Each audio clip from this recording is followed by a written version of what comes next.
Baik, Assalamualaikum warahmatullahi wabarakatuh. Waalaikumsalam warahmatullahi wabarakatuh. Emang data kita Halo, sebelum kami menjelaskan diskusi kelompok, kami memperkenalkan diri kami masing-masing. Perkenalkan, nama Saya saya Agim Fadil Sinaga. Setiawan Pratama. Saya Willy Domuan. Baik, sebelum kami menjelaskan diskusi kelompok, di sini bermateri karakteristik dan perbedaan antara proyeksi Mercator dan transfer Mercator. Yang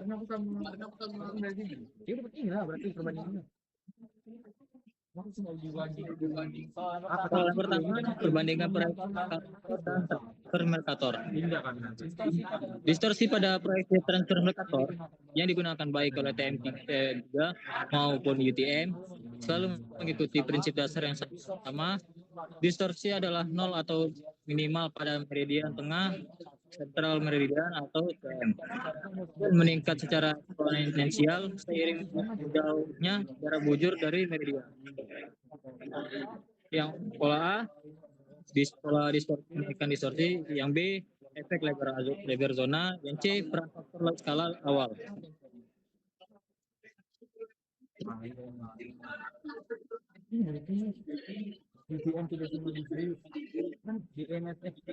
Perbedaan Mercator dan transfer Mercator.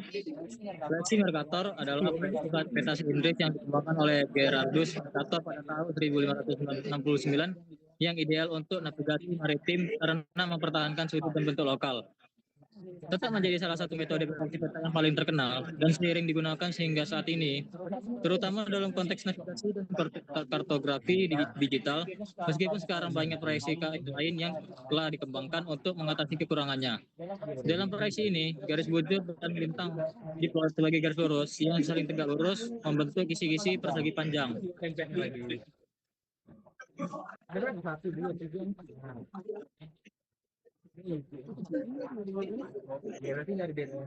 Nah, untuk proyeksi UTM atau disebut dengan juga universal transversal Mercator, ini hampir sama dengan proyeksi Mercator, yakni sama-sama menggunakan bidang proyeksi silinder dengan posisi sumbu tegak lurus dengan bumi dan baik untuk menggambarkan daerah ekuator. Perbedaan UTM dengan Mercator antara lain dari persinggungannya, proyeksi UTM memotong bidang proyeksi sekantial sehingga daerah kutub utara maupun selatan tidak terganggukan. Garis proyeksi meridiannya berupa garis sengkung yang menghadap ke meridian tengah. Garis proyeksi paralel berupa garis sengkung yang menghadap ke arah proyeksi kutub utara untuk yang berada belahan bumi untuk menghadap ke bumi. Proyeksi kutub selatan untuk yang berada di bumi berlahan selatan, dan semua koordinat geonetik dihitung terhadap meridian Greenwich sebagai bujur nol dan terhadap lingkaran ekuator sebagai lintang nol. UTM ini pada sebuah peta yaitu terdapatnya garis lintang atau latitude dan garis bujur atau longitude. Keuntungan peta ini adalah menggunakan sistem koordinat global atau seluruh dunia, sehingga apabila menggambarkan suatu daerah yang diketahui latitude dan longitude, maka apabila ingin menggabungkan suatu dengan peta yang lainnya tidak akan sulit. Faktor secara aplikasi dan keunggulan masing-masing. Distorsi Mercator, ukuran area, ukuran wilayah terutama di dekat kutub sangat terdistorsi, membuatnya tampak lebih besar dari ukuran sebelumnya. Distorsi skala utara sampai selatan. Yang pertama, skala vertikal dan horizontal meningkat seiring bertambahnya lintang. Yang kedua, distorsi bertambah eksponensial mendekati kutub. Yang ketiga, objek terlihat semakin besar di daerah lintang tinggi, misalnya Greenland tampil sebesar Afrika padahal jauh lebih kecil. Selanjutnya, distorsi transfer Mercator. Distorsi meningkat di daerah luas, semakin jauh dari meridian semakin besar, dan cocok untuk wilayah sangat luas. Distorsi skala timur sampai barat atau literal scale distortion. Yang pertama, skala paling besar pada meridian tengah. Yang kedua, menjauh dari central meridian sampai skala meningkat. Yang ketiga, untuk mengurangi distorsi digunakan skala per faktor sampai meridian tengah, misalnya UTM memakai titik 0,1996. Lanjut area aplikasi Mercator dan transfer Mercator. Untuk Mercator, navigasi laut dan udara digunakan pada chart pelayaran atau nautical chart. Yang kedua, peta dunia atlas sebaiknya dipakai pada atlas dan peta dunia tradisional. Yang ketiga, visualisasi global atau analisis geografis yang digunakan pada bentuk dan daerah dan arah bukan luas, misalnya pengajuan rute pelayaran global, pola angin, jalur migrasi hewan. Untuk transfer Mercator, pemetaan skala besar digunakan pada kota, kabupaten, provinsi, dan peta topografi detail. Kedua, sistem koordinat UTM atau Universal Transverse Mercator. Indonesia memakai zona UTM 46 sampai 54 N. Yang ketiga, pemetaan kadastral atau tanahan karena performa dan presisi tinggi dalam jarak pendek cocok untuk pengukuran batas tanah menggunakan survei geodetik. Keunggulannya untuk Mercator dan Mercator, untuk Mercator sendiri keunggulannya presisi Mercator bentuk lokal objek atau pola garis dan garis pantai yang tetap akurat. Yang kedua, arah benar sepanjang garis lurus di pantai dengan garis arah tetap atau rambline. Yang ketiga, mudah digunakan untuk peta dunia. Yang keunggulan transfer Mercator, akurasi tinggi pada area sempit atau skala besar, distorsi minimal di sekitar meridian tengah dalam satu zona. Yang kedua, cocok untuk sistem koordinat terstandarisasi PM atau dibagi per zona 6 derajat lintang sampai menjaga distorsi tetap kecil. Yang ketiga, sangat cocok untuk survei, konstruksi dan kadastral yang digunakan dalam pengukuran batas tanah dan desain jalan atau jembatan. Pemetaan dan infrastruktur. Selanjutnya akan dijelaskan kawan saya, Farel, dipersilakan. Poin diskusi yang pertanyaan pertama, bagaimana distorsi berubah dengan jarak dari meridian pusat pada masing-masing proyeksi. Hasil diskusi kami pada proyeksi Mercator, distorsi tidak bergantung pada jarak dari meridian, tetapi bergantung pada jarak dari ekuator atau lintang. Distorsi semakin besar ketika makin jauh dari ekuator. Di ekuator distorsi sama dengan minimum atau skala sama dengan 1. Nah, distorsi bervariasi menurut jarak dari meridian pusat. Semakin jauh ke kiri atau ke kanan meridian pusat, distorsi meningkat secara kuadratik. Di meridian pusat sampai skala sama dengan sedikit kurang dari 1. Misalnya pada UTM sama dengan 0,9996. Poin diskusi yang pertanyaan kedua, dalam kondisi apa masing-masing proyeksi lebih baik digunakan. Kalau untuk Mercator, yang pertama wilayah memanjang ke arah timur sampai barat atau E sampai W. Misalnya negara atau area yang bentuknya melebar horizontal. Yang kedua, navigasi laut dan udara menjaga arah atau miring tetap konstan. Yang ketiga, wilayah di lintang menengah, distorsi bentuk dan ukuran mulai besar di lintang tinggi atau mendekati kutub. Nah, kalau untuk proyeksi transverse Mercator atau TM, yang pertama wilayah memanjang ke arah timur atau ke barat atau E sampai W. Misalnya negara atau area yang bentuknya melebar horizontal. Yang kedua, navigasi laut dan udara menjaga arah atau miring tetap konstan. Yang ketiga, wilayah di lintang menengah, distorsi bentuk dan ukuran mulai besar di lintang tinggi atau mendekati kutub. Poin diskusi yang pertanyaan ketiga, mengapa proyeksi transverse Mercator sering digunakan untuk pemetaan skala besar di daerah memanjang dari utara ke selatan? Hasil diskusi kami, distorsi minimum berada di sepanjang meridian atau garis bujur pada proyeksi TM, silinder peta diputar 90 derajat sehingga menyentuh bumi di sepanjang satu meridian tengah atau central meridian.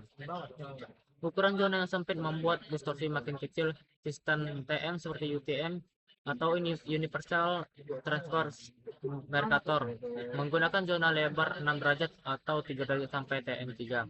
Zona yang sempit ini cocok untuk wilayah memanjang utara ke selatan karena titik akuratnya berada di meridian tengah. Selanjutnya dibacakan oleh Willy.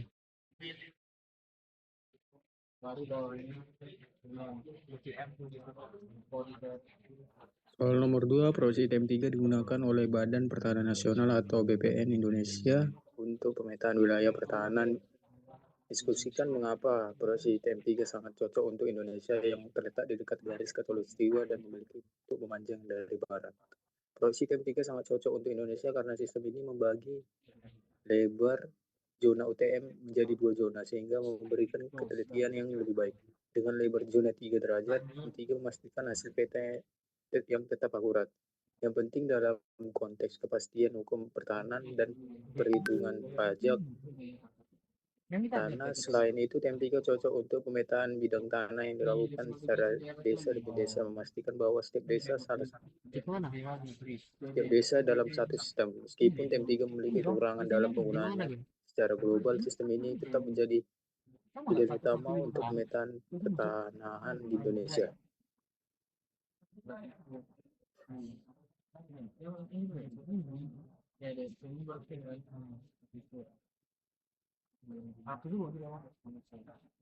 Poin diskusi mengapa TM3 dengan zona 3 derajat bujur lebih cocok untuk Indonesia dibandingkan dengan proyek.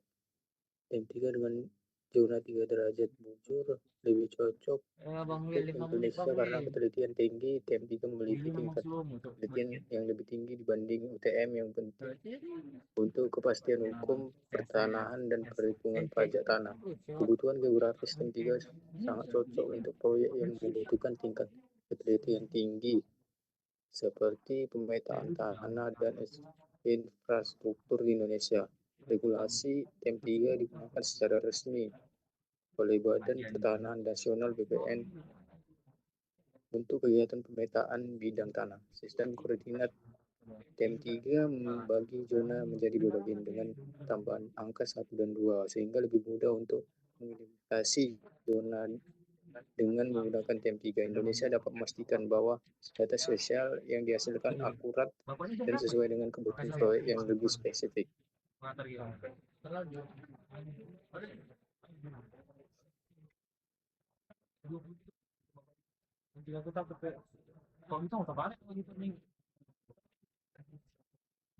Dan diskusi apa keunggulan dan tantangan yang dihadapi ketika menggunakan proyeksi TM3.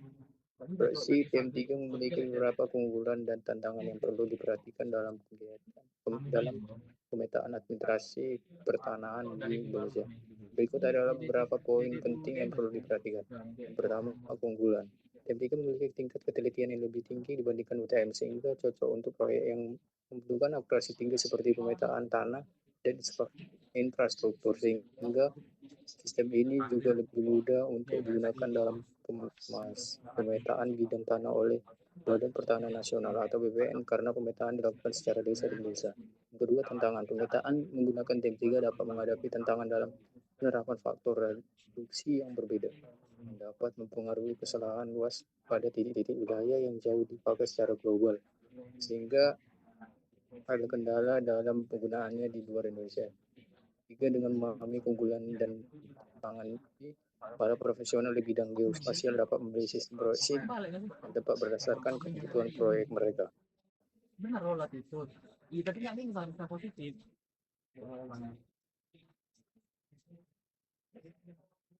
Masa ini nih yang dari awal jalan ini yang aneh anjing. Jadi nggak mau pencet loh itu.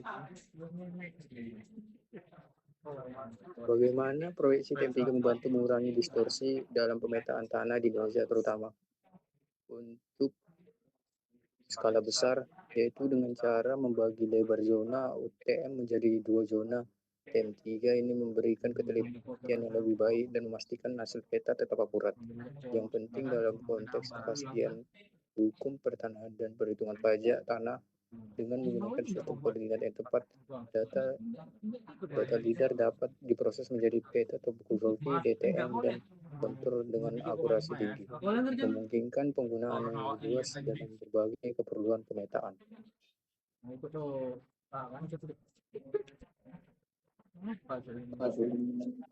Baik, terima kasih rekan-rekan saya, Farel dan Mas Willy. Apabila ada salah kata, mohon maaf. Apabila taufiq wal hidayah, wassalamualaikum warahmatullahi wabarakatuh. Waalaikumsalam warahmatullahi wabarakatuh.